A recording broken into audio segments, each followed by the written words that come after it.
bei ya unga ilipanda penye budget ilisomwa na waziri akasema uchumi umepanda kwa nani kama serikali saidia. Ilishageuka national anthem ni ombi la nani kama raia Turkana wako fasting by force nafaa kungoja kwa traffic ndo rais apite akapumzike kwa ikulu imejengwa mbali na mwananchi anataka kuongea na rais but rais afiki so imebidi ni nduru kuko wenye alipiga kura ndo rais apite juu manifesto yake lidai kupunguza bei za bidhaa zikipungua mwananchi anaweza afford kubuy rais apike akatumbo itakuwa na kitu akijipata kwa traffic akingoja rais apite lakini kwanza aseme nyinyi mfanikia manifesto juu bado mwananchi anaweza afford kubuy rais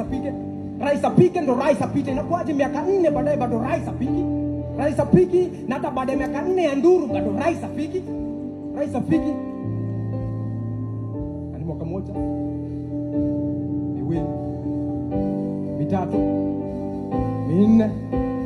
tunaelekea mwaka wa 5 eti na bado mwananchi anangoja rais apiki.